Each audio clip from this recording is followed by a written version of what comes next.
Sudah? Nah, ini bagian pertama. Satu, rizki yang didapatkan dengan ikhtiar. Kedua, rizki yang didapatkan dengan bersyukur. Dua, dengan syukur.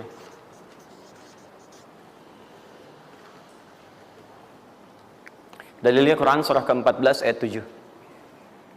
Quran surah 14 ayat 7.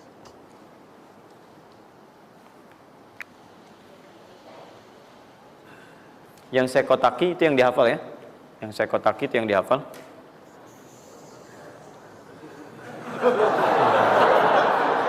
Iya.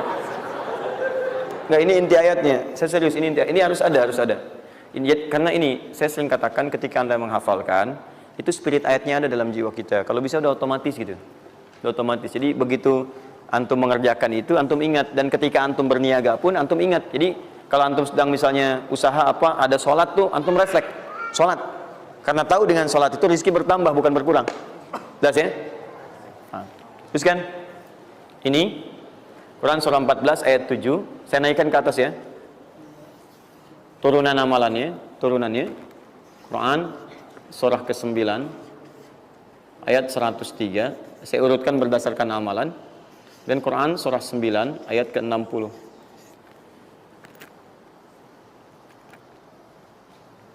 Sudah? Ingat, bahkan Allah langsung menamai ibadah ini dengan ibadah yang sifatnya bisa menambah rezeki. Cuman kadang orang nggak sadar, taunya diambil. Tapi kalau pengertian secara bahasanya sebetulnya bukan berkurang, nambah malah. Nambah. Cuman orang tuh nggak sadar ketika dia mau ditambah rezekinya, dia malah nggak mau. Karena merasanya diambil, dikurangi. Nanti kita akan lihat. Jangan lu dibuka ayatnya, Pak, ya. Itu saya. Nah, tawaran saya yang kedua nih. Ya, ini kan tadi tawaran pertama. Mau nggak saya kasih bonus lagi? Nah, saya serius. Ketika Anda kerjakan, penambahannya langsung minimal 700 kali lipat nilainya. Mau? Alhamdulillah. Sama, ini 3, ini pun harus 3. Ya.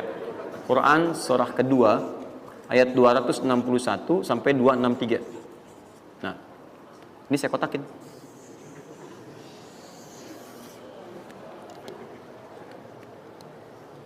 Sebentar. Quran surah kedua ayat 261 sampai 263. Saya mohon izin ya, saya lihat dulu satu. Supaya nggak online maksud saya. Pokoknya Anda online ada masalah dengan saya nanti. Nanti saya kasih di akhir, rumus cepat menghafalkan. Sudah? Tahan. 2. Nah, yang ketiga, nanti saya simpan dulu aja supaya Anda fokus yang ini dulu untuk berlatih selama sepekan. Ya, berlatih selama sepekan. Supaya nanti, karena yang ketiga ini lebih cepat lagi. Lebih cepat. Saya khawatir Anda melakukan lompatan langsung pada yang ketiga. Nah, persoalannya kita mesti berurut karena yang satu dengan dua ini keduanya saling bersinergi. Begitu yang kedua udah dapet, yang ketiga lebih mudah. Ya, karena sudah punya kebiasaan dari yang pertama tadi. Kalau saya munculkan yang ketiga sekarang, maka persoalan terbesarnya adalah kebanyakan orang nanti akan meninggalkan yang ini yang paling bahaya. Semuanya pada di masjid aja gitu kan, dan sebagainya. Jadi nggak ada di kantor kosong, di bank kosong. Jadi hilanglah kehidupan di muka bumi. Ya. Jelas ya? Nanti kalau ini udah enak, nanti saya turunkan ini yang dikejar oleh sahabat kemudian. Sampai Utsman bin Affan, Abdurrahman bin Auf tuh hobinya cuma nungguin tahajud aja. Nungguin tahajud, datang. Bukan nggak kerja. Karena semuanya sudah melewati batas ini. Ini udah selesai, mereka pindah pada level yang ketiga. Itu kalau tiap malam lomba, dikisahkan oleh Imam An-Nawawi dalam kitabnya Tibyan, itu lomba dengan Abdurrahman bin Auf, Tamim Ad-Dari, itu tiap malam paling minimal sekali khatam Al-Quran dalam tahajudnya. Tapi dahsyatnya, besoknya, sekiannya itu selalu datang. 60, kalau kita sekarang 60 kontainer datang, isinya emas, perak, berlian, macam-macam. Ya, kebayanglah kalau ke PTM datang 60 kontainer isinya emas, perak. Makanya nggak ada yang dikasih lagi sekarang. Nah, lihat sini, sudah? Saya mulai ya. Nah, ini saya harus selesaikan ini. Kita sepakat dulu sampai jam berapa kita? 11. Oh enggak, kalau Anda mau sampai jam 11 silakan saja. Saya setengah 10 selesai lah. Karena ini pembuka ya, pembuka. Ke depan kita akan lebih kompleks karena saya pengen ini dicoba sampai sepekan. Nanti akan melahirkan perubahan. Karena ke depan kita akan bicara tentang riba, tentang macam-macam ya. Itu perlu lebih fokus lagi. Ini yang dasar untuk sepekan dulu. Siap ini ya? Yuk kita mulai. 1. Rizki lewat ikhtiar atau usaha. Saya boleh teman-teman sekalian buka ini ya? Ini udah? Ya. Udah.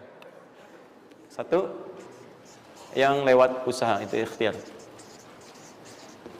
Ya, buka Quran surah 39, Quran surah 53 ayat 39. An-Najm ayat 39. Wa allaysa lil insani illa ma sa'a. Wa allaysa lil insani illa ma sa'a. Wa allaysa lil insani, bahkan setiap manusia itu, awas, illa ma sa'a, akan mendapatkan rizki, akan mendapatkan hasil dari apa yang telah ia usahakan dengan sungguh-sungguh. Jadi kalau Anda ingin mendapatkan apapun, mau dapat pahala, dapat rizki, dapat ini, dapat itu, maka semua bergantung yang pertama pada tingkat kesungguhan usaha Anda. Usaha yang serius, yang sungguh-sungguh disebut dengan sa'a, yas'a, sa'yan. Sa'a, yas'a, sa'yan.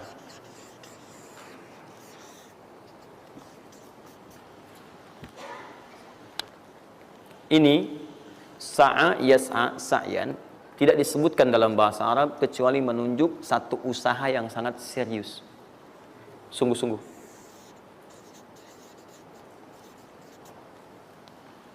Rizki yang pertama ini sifatnya kata Al-Quran, langsung Allah yang menyampaikan.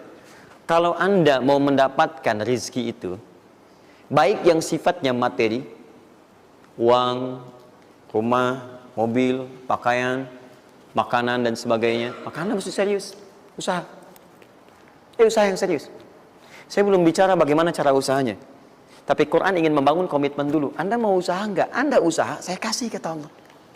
Tapi kalau Anda nggak usaha, nggak akan turun rezeki. Ya, nggak ada rezeki turun dengan cuman diam aja, nggak ada. Anda mesti usaha. Saat saya berada di Mesir, ada 2 mahasiswa itu saling, mereka paham Quran. Mereka diskusi ingin membuktikan kebenaran Quran. Yang satu cara berpikirnya benar, yang satu keliru. Yang satu berkata, Allah kan sudah jamin rezeki kita akan diberikan, ya kan? Sampai kita wafat sempurna rezeki. Jadi nggak nyari pun pasti dikasih. Cara berpikirnya seperti itu. Ini yang dipakai oleh orang liberal sekarang. Nah, maksudnya logika semacam ini. Yang satu lagi berkata, memang Allah kasih, cuman kita mesti usaha. Dia sebutkan beberapa ayatnya. Yang satu bertahan dengan pendapatnya, dia ingin buktikan, saya masuk nanti ke masjid. Kalau di Timur Tengah itu suka ada zawiyah, tempat-tempat khusus untuk ibadah. Dia masuk ke dalamnya, sembunyi di belakang meja. Nah, di masjid itu suka ada muhsinin, para donatur, yang itikaf kasih makan, kasih makan. Hari pertama semua dikasih, dia tidak, karena ngumpet. Karena perjanjiannya nggak boleh ada usaha apapun. Hari kedua, dia masih ngumpet, nggak dikasih. Semua dikasih yang ada. Hari ketiga, sudah lapar sekali, sudah nggak tahan.